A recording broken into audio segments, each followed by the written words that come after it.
let's go to the Word of the Lord today. Everybody, read the Word of God. Sige po.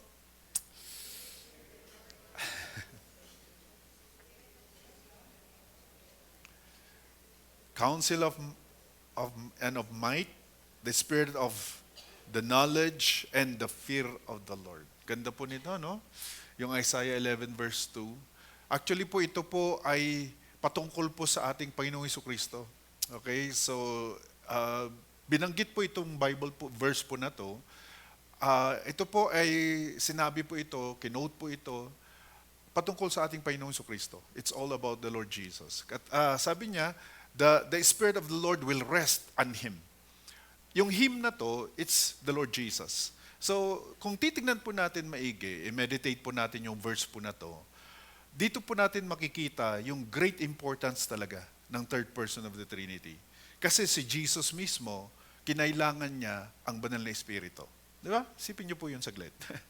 Si Jesus, fully God, fully man, nung nandito siya sa mundong to, di ba, kinailangan niya ang banal na Espiritu. Isipin niyo po saglit. Ibig sabihin, mas kailangan mo talaga siya. Are you getting this? Kasi si Jesus mismo eh. Sige nga po, basahin po natin yung ating Bible. Have you brought your Bibles with you? Okay, let's turn it. O yun, oh. Sige nga po, itaas nga po natin. Hallelujah. Praise the Lord. O yun, oh. Nagdala na rin sila. Hallelujah. Palapakan nyo nga po yung sarili. Praise God. Okay. So, every time you come to the church, maganda po, magdala po tayo ng Bibles natin. Amen? Amen. Parang dalawa lang yung masaya. Okay. Okay, so let's go there. Tingnan niyo po kung gaano kaganda to. Sa Acts chapter 10, verse, kaya ayoko pong i-flash po dito palagi, no? Kasi maganda po na dadalhin po natin talaga yung Bible natin. Acts 10:38, ayan po, sasabi po dito, Acts chapter 10, verse 38. Tingnan niyo po ito. Ano sabi niya dito? And you know that God anointed Jesus of Nazareth with the Holy Spirit. Kita nyo? With the Holy Spirit. Jesus was anointed by God with the Holy Spirit and with power.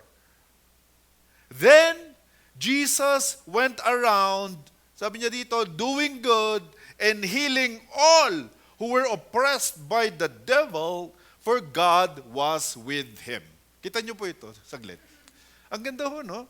Si Jesus mismo was anointed by the Holy Spirit, kaya nakagawa siya ng exploits for God.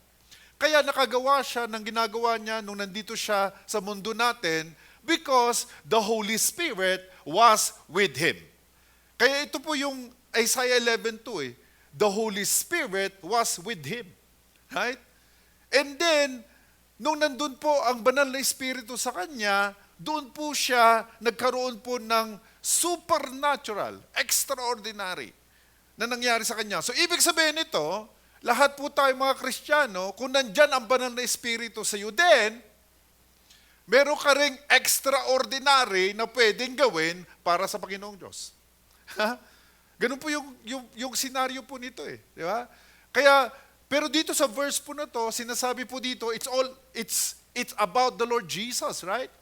Pero kung it's about you as well, sipin nyo naman, yung kinawa ng ating Panginoon Jesucristo, nung nandito siya sa mundo natin, ganyan din ang mangyayari sa bawat isa sa atin. Amen po ba yun? Nagets ho ba natin? Ha? Kaya nga, tandaan po natin, na dito po sa mga pinag-uusapan po natin, ina-emphasize po natin yung importance talaga niya sa buhay po natin. Kaya sana po lahat po tayo ay magkaroon po ng ganyan ng understanding sa buhay po natin, right? So dito po, I have titled the message, ayan ho siya, All Areas of Life. Ayan. All areas of life. Can you just say that all together? All areas of life. So kung meron kang pangangailangan sa buhay mo, kailangan mo ang banal na Espiritu. Yan po yung ibig sabihin. Meron ba kayong pangangailangan sa buhay nyo?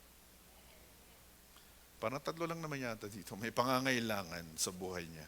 Kung may pangangailangan ka sa buhay mo, kailangan mo ang banal na Espiritu. Regardless of your reality of your life. Meron tayong reality sa buhay natin na yung pinag-uusapan po natin at sinasabi ng Bible sa atin na may mga gandang mangyayari sa buhay po natin, pwede po bukas yun Pwede after 1 month yun Pwede after 2 months yun Pwede after 1 year yun Right? Pero yung reality ng buhay mo, hindi po dapat hadlang na hindi po nating i-absorb kung ano sinasabi ng Bible sa atin. Right? Are you getting that? Kasi nga po, kung minsan, dahil sa reality ng buhay mo, kung minsan naiiba yung pananaw mo sa buhay mo. Nakabase ka dun sa reality ng buhay mo. Diba? Halimbawa, may pinagdadaanan kang pagsubok sa buhay mo. Diba? May pinagdadaanan kang problema sa buhay mo. Kung minsan, nawawalan ka ng, alam mo yon, nawawalan ka ng tiwala kung minsan sa Diyos. Diba? Feeling mo wala siya. Diba? Feeling mo, pinabayaan ka na. Diba? Meron ba kayong ganung feeling? Tandaan po natin, ito pong verse po na to.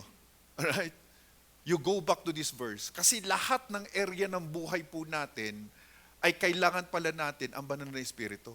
Kailangan pala natin talaga siya. Okay, so ano ba yung mga pwede niyang ibigay sa atin? Yun ang dapat nating pag-isipan. Bakit all areas pala ng buhay natin? Kailangan natin siya.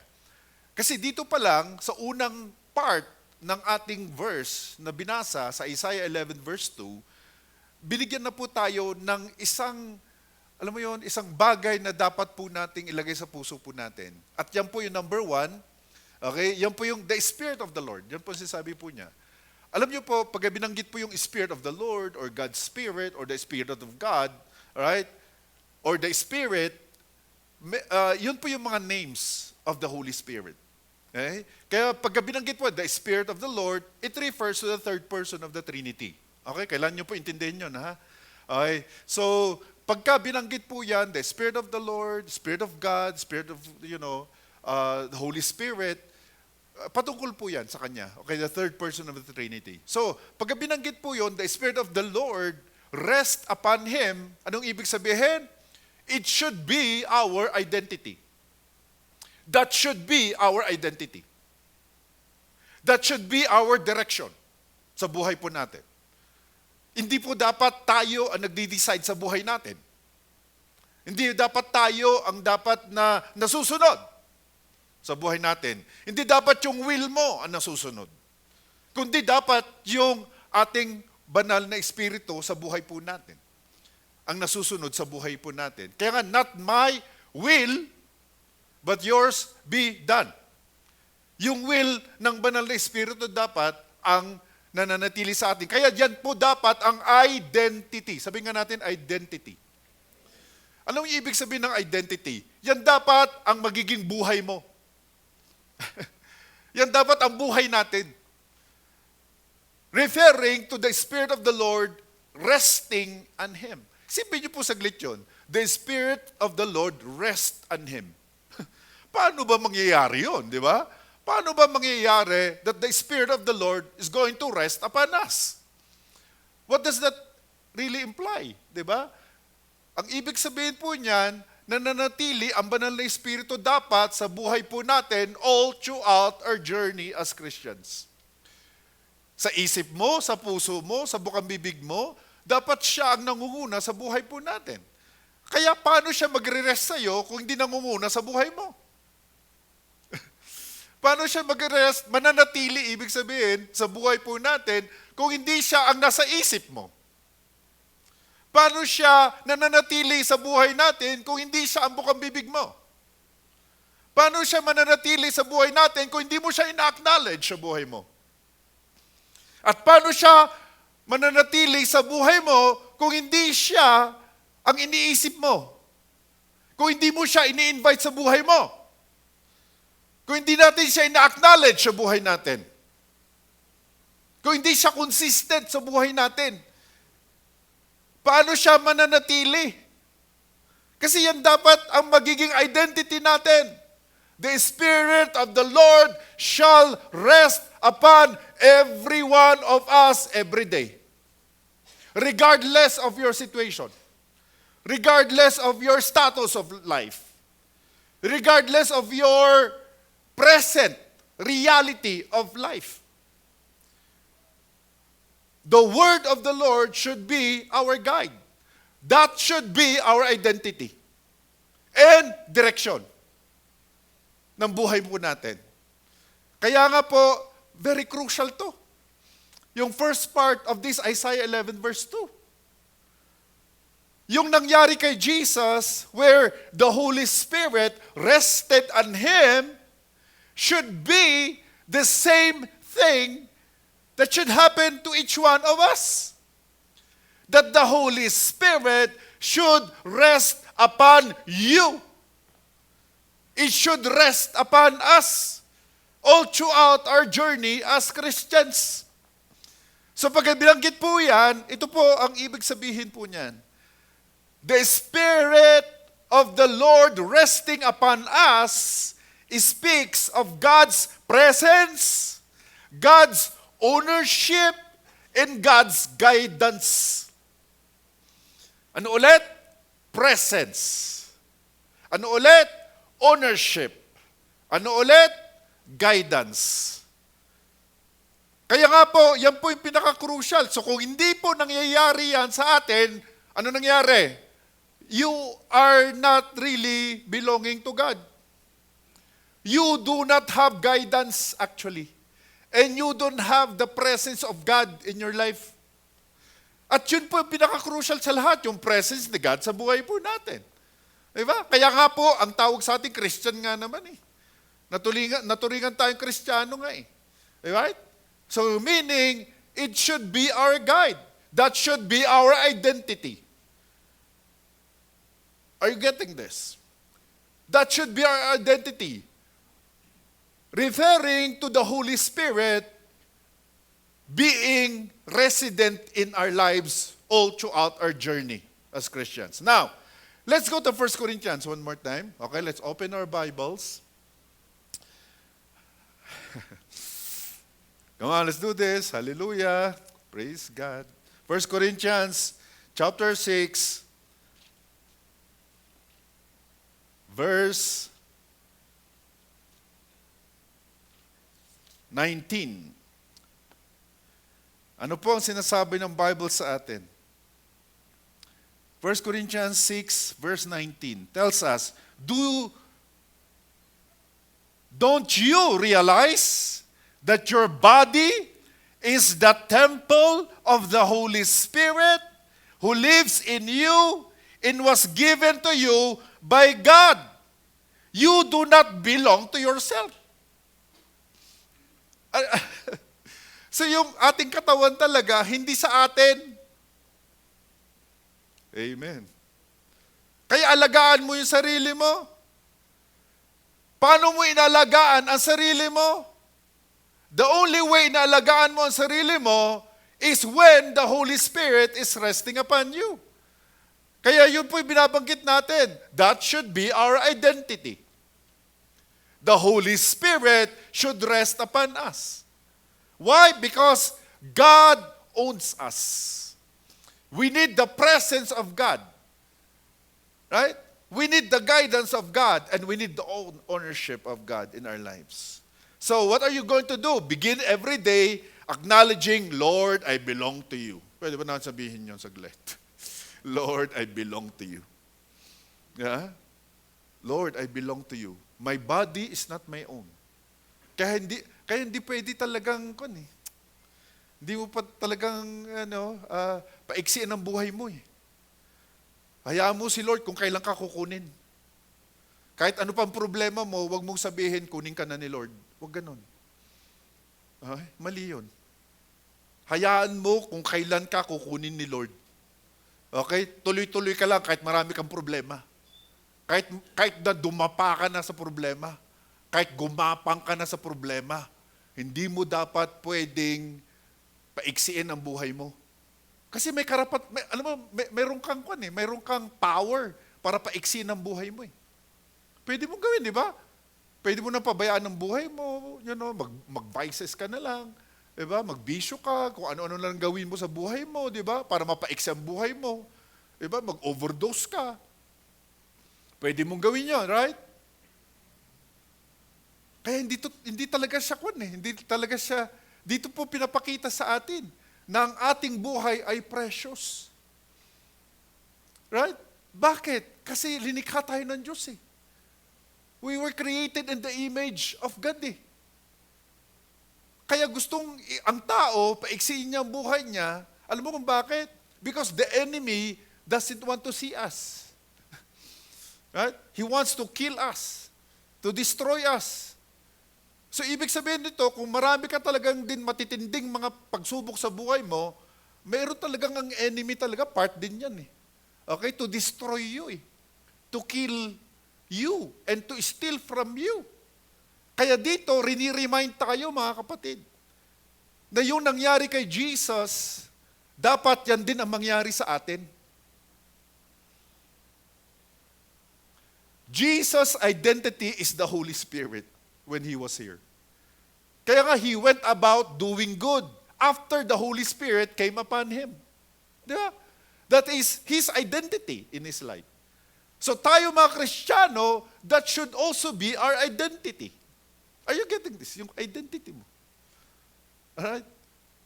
That the Holy Spirit should be the one moving in your life, guiding you, protecting you, doing everything in your life.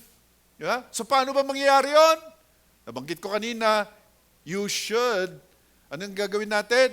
Acknowledge Him, invite Him, maging bukang-bibig mo siya sa buhay mo, para yung sinabi ng Bible sa atin that the Holy Spirit or the Spirit of God rest upon Him, upon you, will happen. Right? So, another thing is that you make decisions not just by opportunity, but by God's leading. Hindi lang dahil may maganda ng oportunidad, gagrab mo na. You need to be led by God. In ministry, in family, in business, you need to ask, does this honor the Lord? Na-honor ba si God sa aking gagawin? In Romans 8:14, ito na po yung pinaka-verse po natin, di ba? That you really need the Holy Spirit like never before. At dito, sinabi niya, for as many as are led by the Spirit of God, these are the sons of God. Kita niyo po yun? Kung gaano ka-crucial tong verse po na to, yung word of God na to, very crucial to, mga kapatid. Yung mga Kristiyano na naturingan, na nandyan ang banal na Espiritu sa kanila, ay sila lang ang binabanggit ng Bible sa atin, ang anak ng Diyos. Sila lang talaga ang anak ng Diyos. Wala nang iba. Hindi rin sa church, hindi religion, hindi sa kabutihan mo din na ginagawa, kundi dahil ang banal na Espiritu ay nananatili sa iyo. Doon ka nagiging anak ng Diyos. O di ba?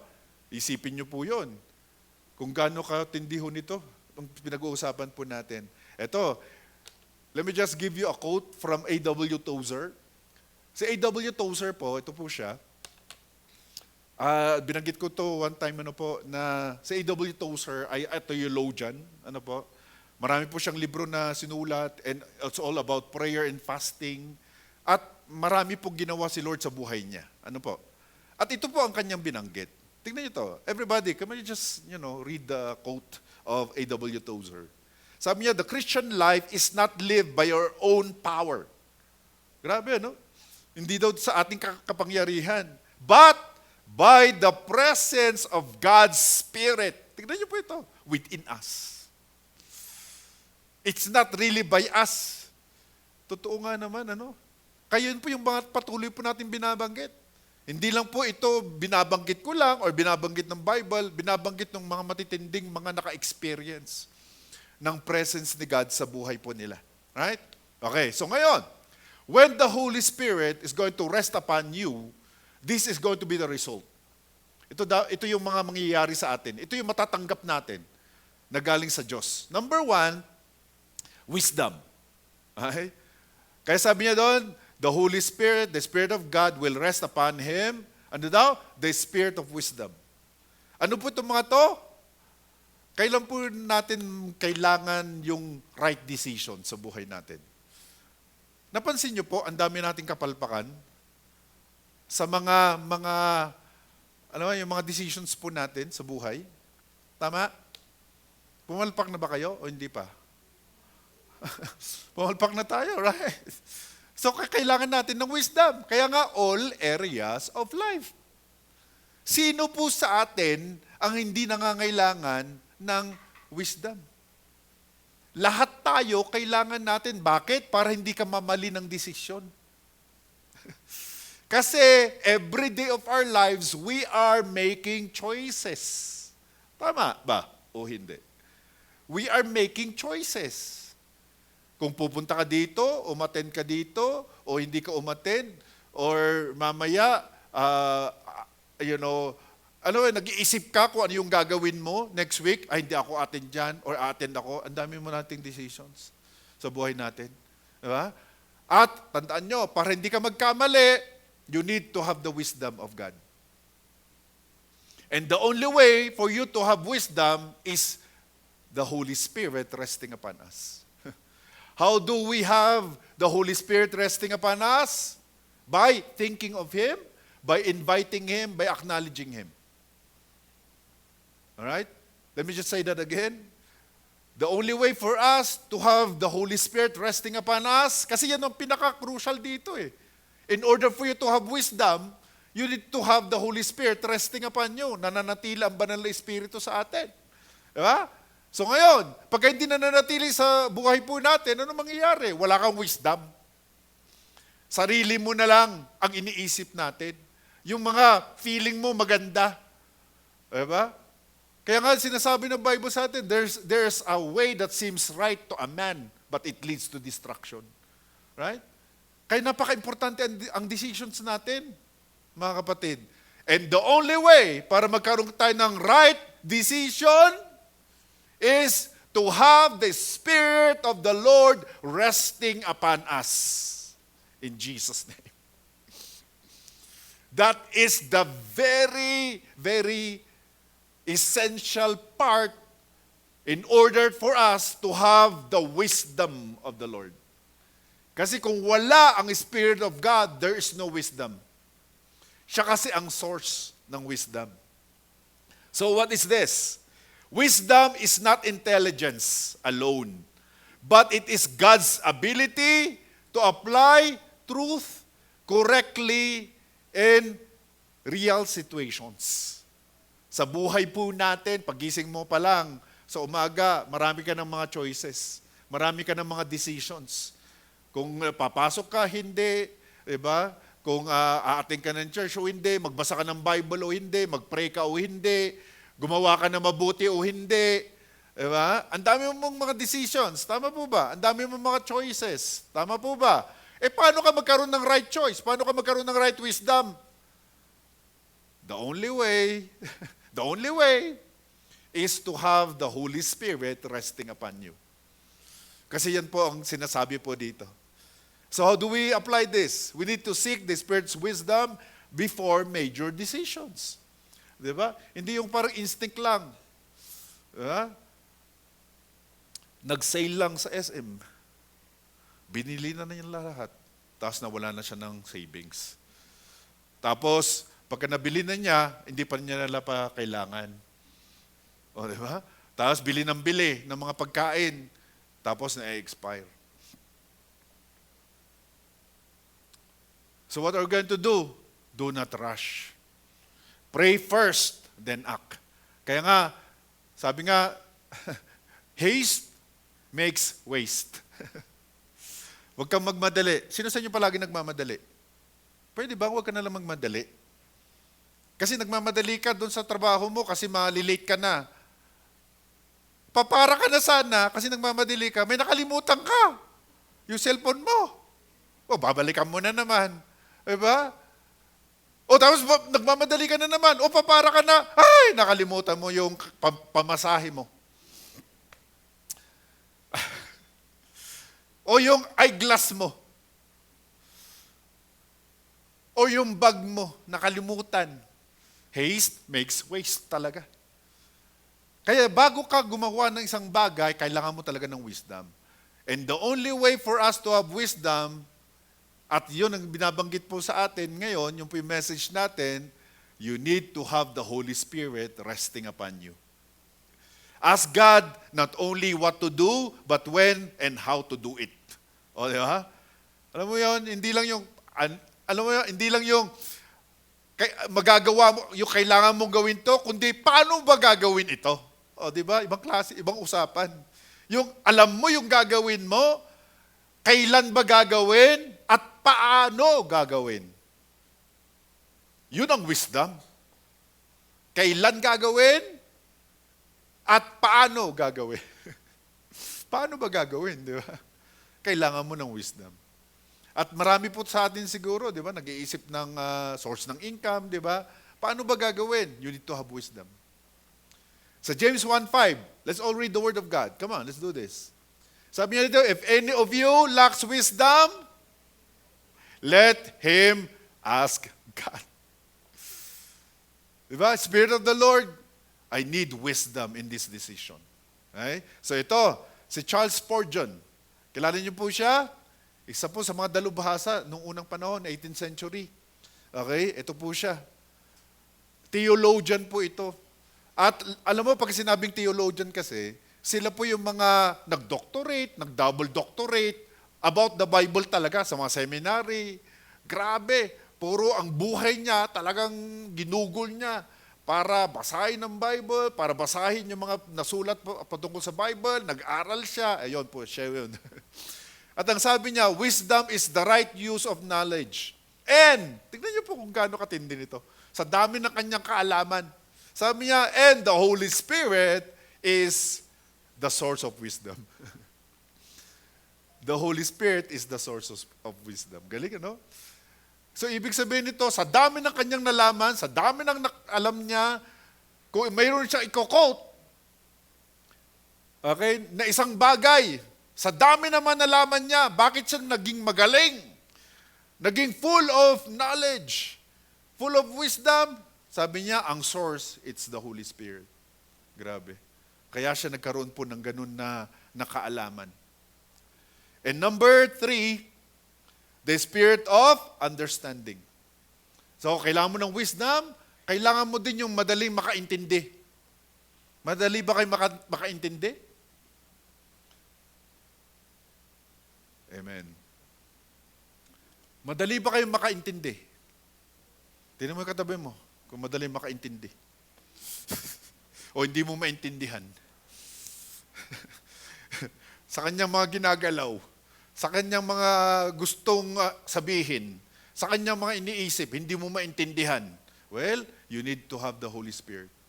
Bakit? The Holy Spirit is not just the Holy Spirit of wisdom. It's also the Spirit of understanding. Ano ba ito? It's discernment and clarity. Para clear lahat ang gagawin mo. So what is this? Well, the Spirit gives insight beyond surface appearance and helps us understand people. Grabe. Helps us to understand situations. And helps us to understand the Word of God. Grabe, ano? You can just imagine. Diba? Alam mo, yung number 1, yun ang pinakamahirap na maintindihan. Ang tao. Amen po ba yun? At pati sarili mo, kung minsan hirap na hirap kang intindihin din. Bakit kaya ako ganito? Minsan ba nag-isip kayo ng ganun? Bakit ba ginawa ko yun? O, diba? Ano ba nangyari? Ba't ko ginawa yun? Bakit ako nag-decide dun? Diba? Bakit siya? Diba? Parang gano'n. Palagi ka nagsisisi. Amen? So what are you going to do? You should avoid judging quickly. Ask the Spirit for understanding. Kaya kung minsan, alam mo, masyado tayong, judgmental. Kaya sabihin mo sa katabi mo, huwag kang judgmental. Alam mo, ibig sabihin ng judgmental, di ba? Nakita mo lang siya, sa pagmumukha pa lang niya, nag-decide ka na. Ay, hindi pwede. Hindi pagkakatiwalaan yan. Oh, di ba? Nag-decide agad, judgmental agad. Di ba? Alam mo kung bakit? You are lacking understanding. That's why you need to have the Holy Spirit resting upon us, right? So, in conflicts, pray for clarity before responding. Amen. In conflicts, let the Spirit open your heart to understand Scripture deeply. So, see, tingnan nyo, people, hard to understand. Situations, hard to understand. Yeah? Tingnan nyo po yung mga nangyayari sa mundo natin. Right? Naintindihan mo ba yun? Paano mo maintindihan yun? Sa mga nangyayari? Puro sakuna, di ba? Yung climate change natin, matindi. Right? Puro baha. Let the Spirit open your heart to understand Scripture deeply. So in 1 Corinthians 2:12, tingnan niyo po ito, galing ito, hallelujah. Ano sabi niya dito? O, tingnan niyo. We have received, di ba? The Spirit who is from God.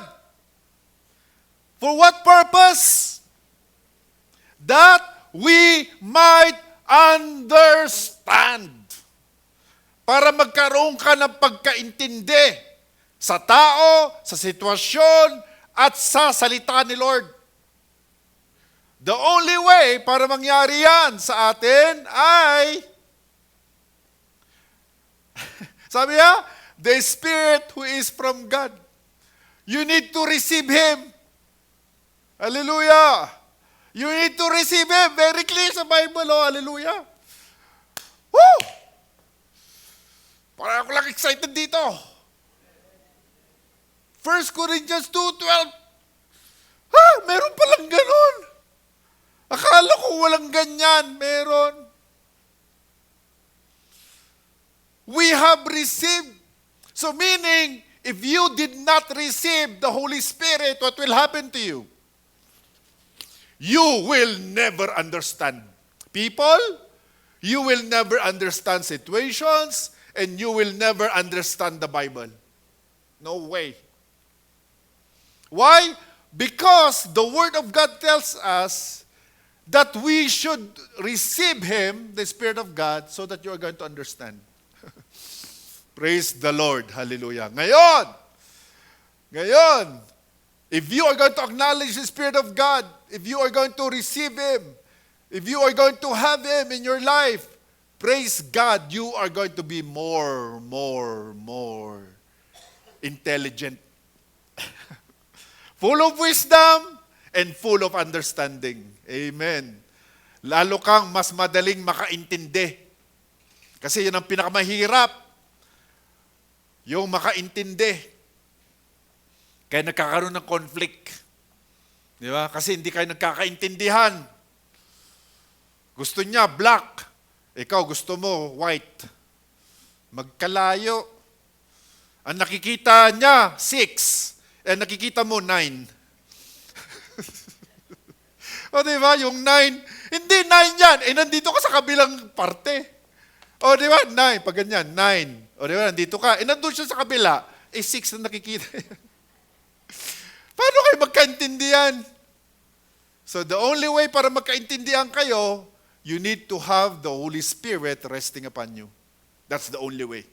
And number 4, of course, nandiyan po si John Piper, sabi niya, the Holy Spirit enables us to see what human eyes cannot and understand what human minds cannot grasp. Ang galing naman nito. Theologian to, si John Piper.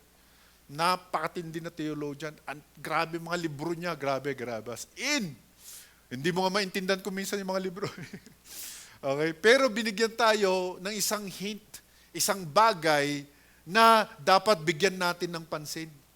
Para kung hindi ka man theologian, diba? Hindi ka man scholar, hindi ka man cum laude or magna cum laude or top-notcher sa school, ikaw naman pinakamagaling. Why? Not because of you, but because of the Spirit of God resting upon you. And number 4, the Spirit of counsel. Ito na, medyo mabigat ito. Pabigat ng pabilalim ng palalim. Yung gustong gawin ng banal na Espiritu. Kaya nga, all areas of life. Tama? All areas of... Sino bang, Sino bang hindi kailangan ang wisdom? Sino bang hindi kailangan ng pagkaintindi? At sino bang hindi kailangan ng nagtuturo sa kanya? Yung counsel. Di ba? Hindi. Divine guidance for daily living, for everyday life. Ha? At dito po, so ano yun? Well, the Holy Spirit is our counselor, giving guidance in choices, challenges, and crossroads. So what are you going to do? Consult the Holy Spirit before seeking human advice. Kasi kung minsan nagpapa-counsel tayo, nagpapa-counsel sa psychologist o kaya sa counselor, baka pwede naman yung sinasabi ng Bible sa akin, John 14:26. Ano sabi niya? The helper, referring to the Holy Spirit, will teach you. Grabe naman. Antindi. May mga, hindi ka ba alam? Siya magtuturo pala sa'yo. Amen. Dito ba kayo? Mga kapatid. The Holy Spirit will teach you all. Gusto mo bang matuto ng anong bagay? Psychology man yan, engineering man yan, law man yan. Oh, by the way, yung isang kasama natin ay nakapasa pala ng law, attorney na. Wow! Wow! Si Attorney She. She? Asan ba si Attorney She? Yung nag-announce kanina sa attorney natin. Palpakan natin ulit, congratulate natin. Diba? So, grabe. Pero dito, pinag-uusapan natin, alam mo, bago ka mag-take ng exam, Holy Spirit, give me wisdom today. Holy Spirit, help me to go back to what I have reviewed. Holy Spirit, help me sa mga decision ko. Di ba? Ganun lang naman yun. Simple lang. And the Holy Spirit will teach you many things. Hindi all. All is all. Why? Because all-knowing siya. Alam mo ibig sabihin na all-knowing? Grabe naman. Lahat ng field na gusto mo. Lahat ng kailangan mo. Lahat ng dapat mo isipin. Why? Because He is God Almighty. He is all-powerful, all-knowing, all-present. Sabi nga po ni Rick Warren, kilala niyo po si Rick Warren, di ba? Sino nakakaalam nun? Kay Rick Warren. Kilala niyo, di ba? Bong Villanueva Jr. Okay. Ayan yun na, si Rick Warren. Anyway, si Rick Warren po, siya po yung nagsulat ng libro ng Purpose-Driven Life na naging popular sa buong mundo. Sabi niya, the Holy Spirit, ang ganda nito, sabi niya, the Holy Spirit's primary role is not to drive us, but to guide us. Grabe. Kaya siguro naging best-selling din yung kanyang libro din eh. Di ba? Kasi nga siya talaga mag-guide sa'yo, mga kapatid. Gusto nyo ba ng guide? Alam niyo ibig sabihin ng guide, di ba? Para yung ano ba tawag doon? Yung pagka-tourist ka, di ba? Meron tayong guide, ang tawag doon guide eh. Siya nagtuturo, ito yung ganun mo, ito yung nangyari dito, ito yung history, sinasabi lahat, di ba? And number 5, the spirit of might. Ito na, matindi to. The spirit of might. Grabe. Minsan ba, nalobat ka na? Ay, hindi pa naman. Okay, malapit na. 1%. 2%. 3%. Kailangan mo isaksakan. Kailangan ka ng saksakan ng power of the Most High. Kasi nalobat ka na sa dami ng problema mo. Sa dami ng pinagdadaanan mo. Sa dami ng iniisip mo. Sa dami ng mga sitwasyon sa buhay mo. Pati yung hindi mo dapat isipin, inisip mo na. Paano kaya ang mangyayari kung makulong lahat sila? Parang ganun. Paano kaya ang mangyayari kung may lindol? Paano kaya kung darating na si Lord? Wag mo nang concern yun. Ang concern mo yung sarili mo. Okay? Ang concern mo, you need to have the Holy Spirit resting upon you. Yun lang ang concern mo. Wala nang iba. Okay, huwag mo na i-concern yung kapitbahay mo, di ba? Yung kapitbahay mo, paragi, di ba? Lahat na lang. Chinismis na lahat na. Lahat na concern mo. Dapat hindi mo na concern mo na lahat. Amen? Dito ba kayo? Nakarelate ba kayo? O you need to have the spirit of understanding para maintindihan. So ano ba to? The spirit of might gives power to overcome weakness, to overcome fear, and to overcome opposition. Okay? Tandaan nyo we have an enemy, which is the devil, who wants to kill from you, to steal from you. Kaya dapat alam mo din that we have an enemy din Di ba? Para hindi ka masyadong masyak kung marami kang pinagdadaan. Alam mo yon? Para hindi ka masyak. Alam mo yon? Kung minsan kasi, di ba? Katapusan ko na to. Di ba? Nasasyak ka, nag-worry ka. Hindi, di ba? He is the Spirit of might. He is the Holy Spirit. Right? Overcome weakness. So what are you going to do? Rely on His strength, not your own ability. When tired, napagod na ba kayo? Na-discourage na ba kayo? Nagkaroon ba kayo ng attack? Pray for fresh in feeling. Step out in faith, even when you feel weak. Ano sabi niya, 1 John 4:4? Come on, everybody read the Word of God. Ano sabi niya? He who is in you. Who is in you? 1 Corinthians 6:19, di ba? Sabi niya, he who is in you is greater. Woo! The Holy Spirit who is in us is greater than the devil who is in the world. Grabe. Kaya pala sinabi niya, not by might talaga nor by power, but by my Spirit. Si D.L. Moody, kilala po natin to. Isa sa mga tanyag na evangelist. We are not most powerful than we are most dependent on God. Kaya kung depende ka palagi kay Lord, ikaw ang pinaka-powerful na. Right? And then, lastly, the spirit of knowledge and the fear of the Lord. Yan po yung holy living. Diba? Knowledge and the fear of the Lord. Right? Paano ba to? Ano to? The Spirit teaches us to know God intimately and to live with reverence and obedience. Yan po yung holy living na sinasabi natin. Cultivate daily prayer. Choose obedience. Let the fear of the Lord shape your values, shape your words, and shape your actions.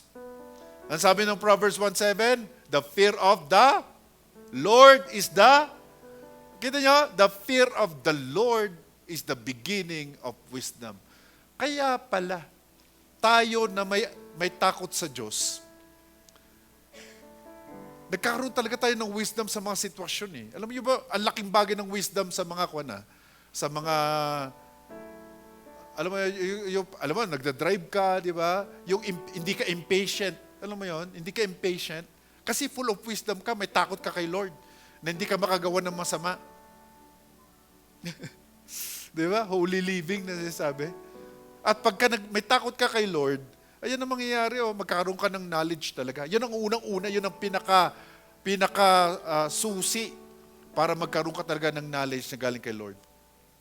Okay, another quote from A.W. Tozer, the closer you walk with God, the more carefully you will live. So Isaiah, nakita na natin, Isaiah 11:2 shows us that a successful, kaya nga all areas talaga, balanced and fruitful is impossible without the Holy Spirit. He shapes our identity, He shapes our decisions, He shapes our understanding, He shapes our guidance, He shapes our strategy, and He shapes us to live a holy life. Grabe, no? Kaya, ang word ni Lord, all areas of life. So, atupagin mo, the Holy Spirit will rest upon you.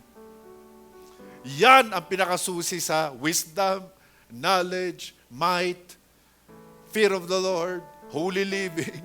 Kaya, buong buhay mo, okay, yan ang gusto ng Panginoon sa atin. Kaya anong gagawin natin? Siguro po, pagkatapos ng ating service, syempre, yan ang atupagin natin. Identity natin yun The Holy Spirit.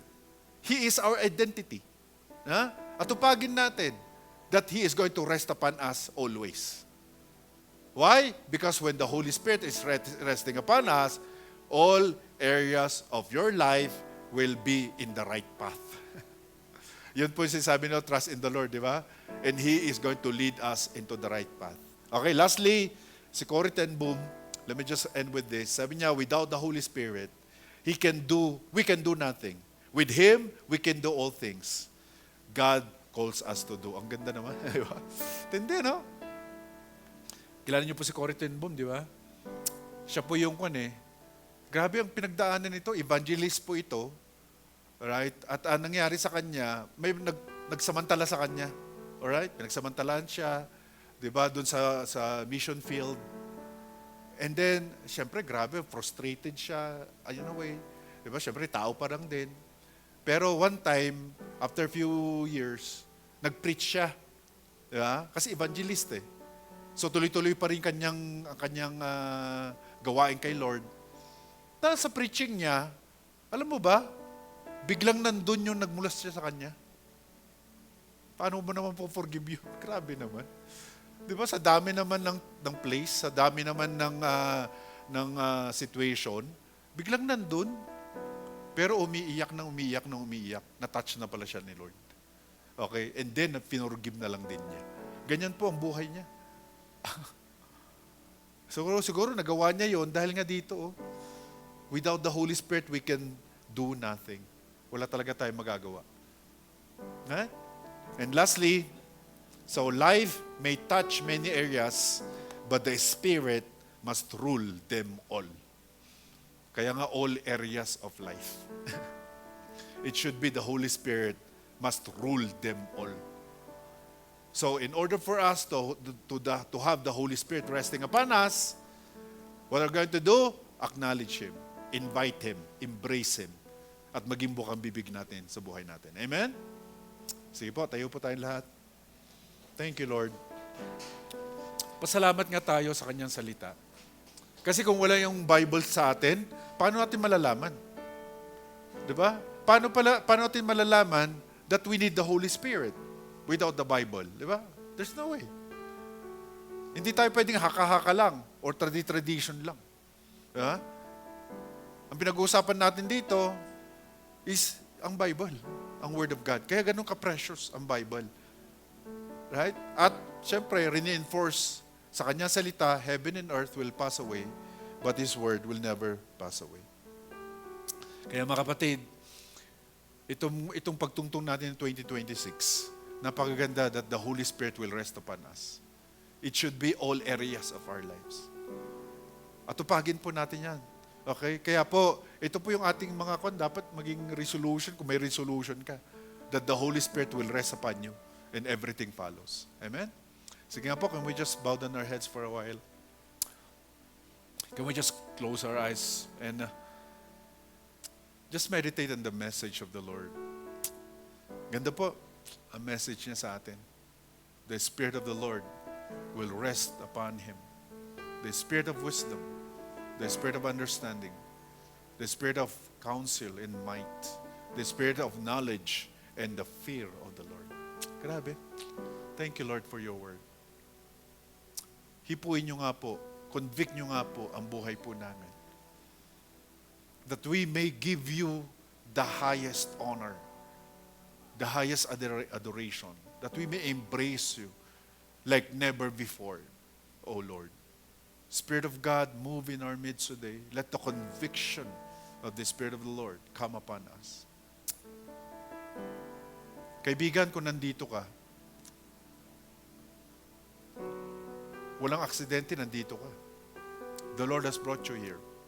Baka ikaw, hindi mo pa tinanggap si Jesus sa buhay mo. Hindi ka pa nag-pray ng prayer to receive Jesus in your life. Baka umating ka lang ng church,